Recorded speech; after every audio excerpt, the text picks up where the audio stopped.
Friends, welcome to Open Secret. I am your host Ashish Chand. These days we are doing a joint study on Katha Upanishad. This is our 74th video on the subject 14-74. Friends, today we will be studying verse 2-3-6. Friends, the Lord Death has evolved us to a level where He says, realize the self while you are in the body.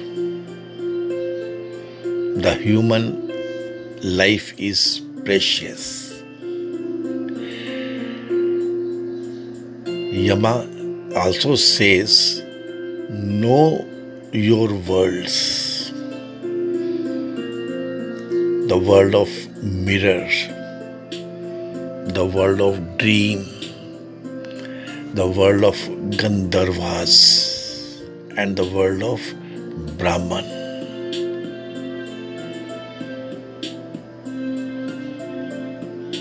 Choose your world. Respect it.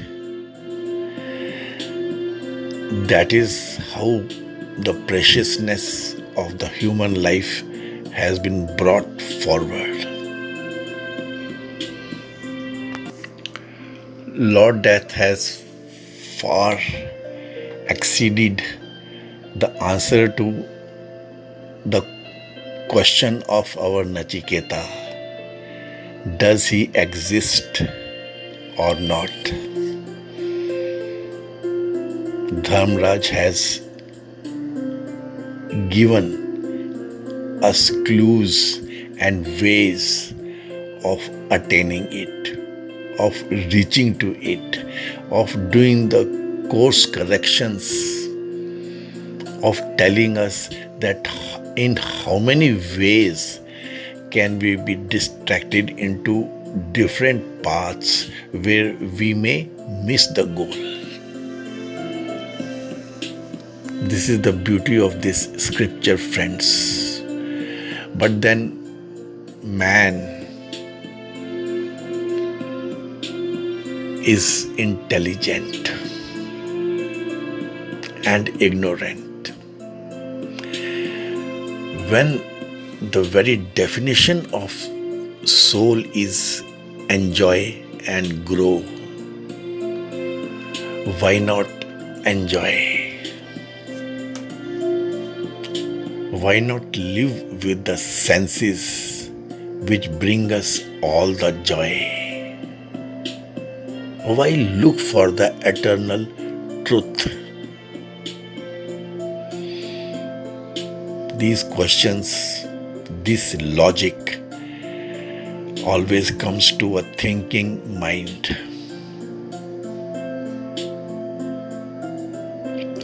What we miss is the definition is enjoy and grow. That is how the soul has been defined. If you are not growing, you are not expanding, you are not on the way to reach the greatest, the causeless, the unchanging, then that is not enjoyment. And if you are on the right track, that is the enjoyment. That is the real meaning of the attributes of the soul, of the self, of the absolute. Enjoy and grow. How simply we tin ourselves to miss it. So now the Lord Death tells our Nachiketa about the dissimilarity of senses from the self.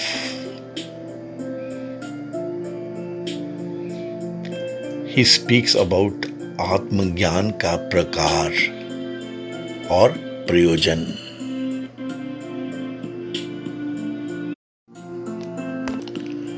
Okay friends, let's move. Let's see what the Lord has to say. 2-3-6 इंद्रियाणां पृथक भाव उदय अस्त मयो च यत् पृथक उत्पद्यमानानां मत्वा धीरो न शोचति. Friends, the word meaning is a wise man, having understood that the senses separately produced are distinct from the Atman, and also their rising and setting, grieves no more. This is the way of the Upanishad. Few words, short, succinct, but deep, surfacing up the secretive, bringing out the hidden, exploring into the secrets. That is the method of the Upanishad. That is its style.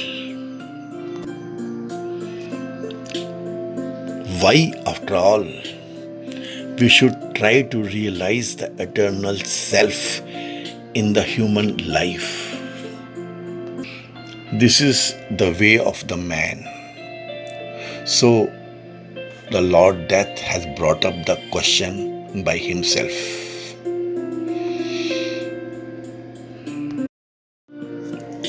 Even when we have understood what is being said in the previous mantras, even when we have come to know its significance, we keep asking such questions. This is what Yama is answering in this verse. What he says is Indriyanam Prithak Bhavam. Having known the dissimilarity of the senses, Udaya Asta Mayo Chayat, as also their rising and setting, and that Prithak Utpadya Mananam, and that they all have separate origins. Matva Dhira na shochati. The man of intelligence does not come to grief. Dharmaraj क्या बता रहे थे दोस्तों? इस मनुष्य लोक में ही आत्मदर्शन के लिए प्रयत्न करना चाहिए. अब क्या बता रहे हैं? उस आत्मा को किस प्रकार जानना चाहिए और उसके जानने में क्या प्रयोजन है. आत्मज्ञान का प्रकार और प्रयोजन। कहते हैं पृथक पृथक भूतों से उत्पन्न होने वाली इंद्रियों के जो विभिन्न भाव तथा उनकी उत्पत्ति और प्रलय हैं, उन्हें जानकर बुद्धिमान पुरुष शोक नहीं करता। एक तरफ इंद्रियां हैं सर्वदा चलायमान, हमेशा शोक में चली जाने वाली, और एक तरफ ये आत्मा है दोस्तों, सर्वदा एक स्वभाव में रहने वाला, कभी व्यभिचार न होने के कारण शोक का कोई कारण नहीं ठहरता। बस ऐसे ही आत्मज्ञानी शोक को पार कर जाता है। Friends, know that this question is more of a stance. It is not a doubt. A doubt can be cleared with an explanation, but a stance cannot. Explanations are futile because such people are not in need of them. Stances need to be dislodged. Otherwise, they will be continually justified. If you wish to carry water in you, you need to be fixed. Otherwise, a bucket without a bottom can never hold any water. The journey, the pilgrimage is for the sincere seeker. Arguments do not sway him off the track. Dispassion is the answer. Dispassion is the protective shield against such confused logic. In this way, the Lord Death is providing a shield to the genuine seeker. And friends, keep in mind, the Nachiketa is only about 11 years of age. In our life, this stage is just before entering into adolescence. And friends, know that this cycle of the stage, of any stage, before entering into the next, the one more adult, the more so-called matured, this repeats in man's life again and again. Nachiketa is one who visits the Guru beforehand. Please meditate on this state. Please meditate on this qualitative word, Nachiketa. Please register it. The Lord Death has brought forward 3 defects of the senses. First is their dissimilarity. Firstly, the senses are dissimilar to the self. The two are poles apart.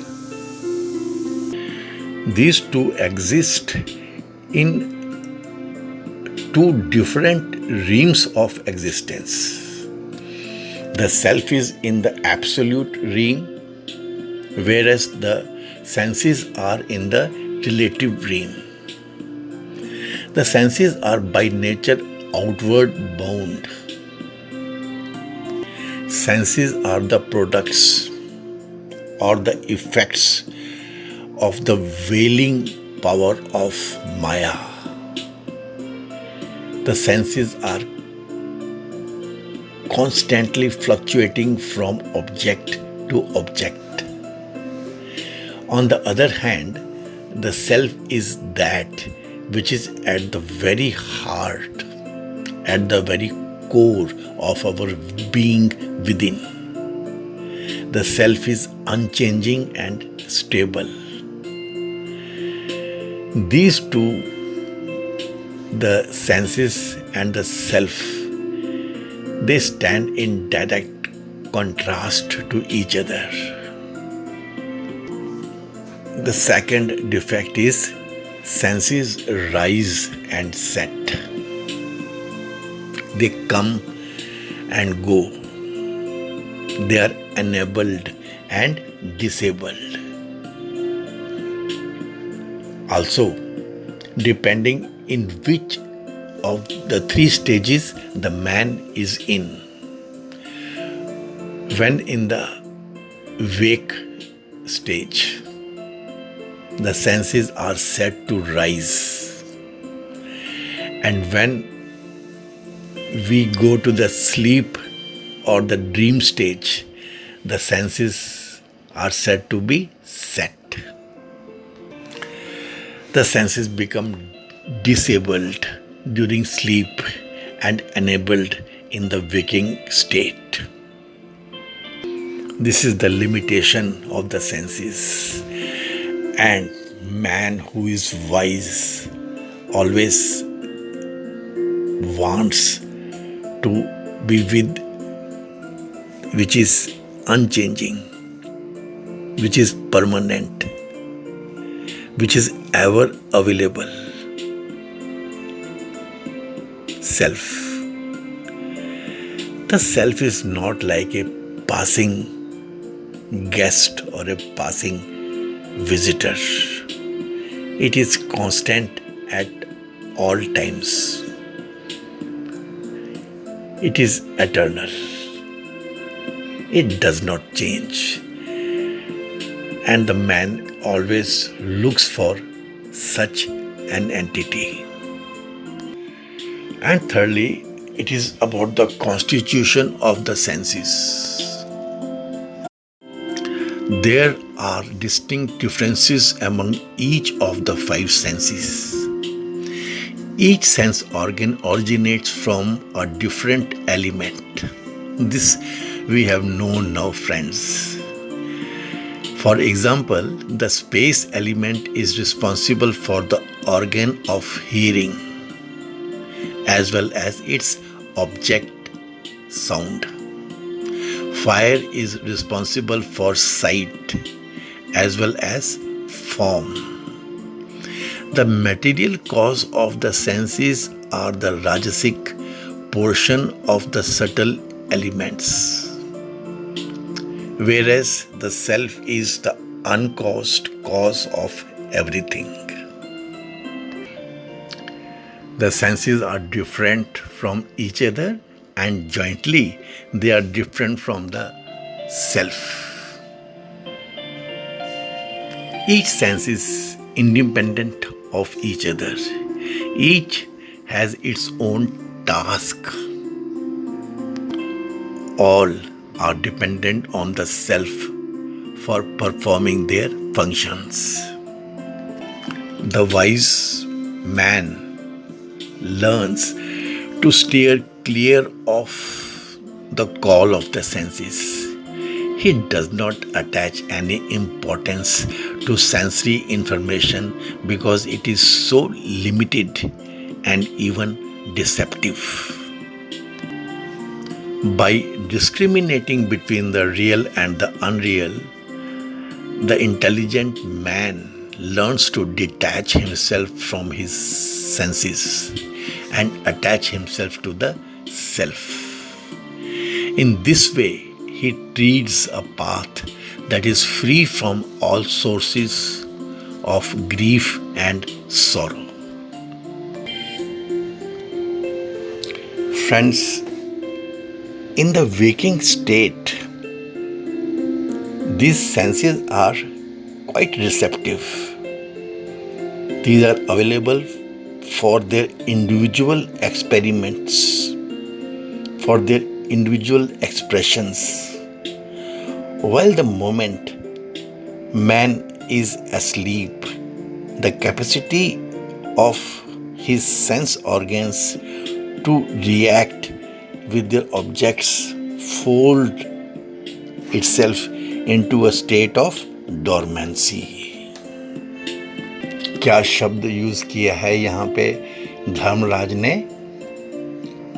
उदय अस्त मयो, rising and setting.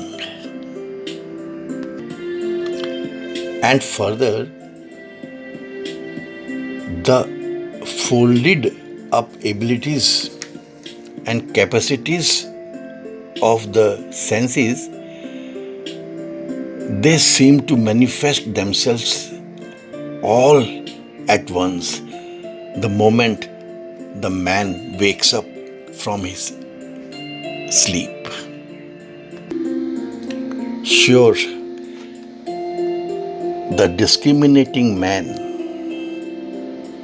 differentiating between the eternal factor and the ever-changing play of passing expressions, comes to grieve no more. All our sorrows in life are due to our lending ourselves to the misunderstanding that we are the ego centers, victims of all our mental demands, intellectual assertions, and sense appetites. Friends, in the right knowledge of our total independence from the wounding chains of these limitations, we shall reach a state of existence where sorrow or grief has no meaning.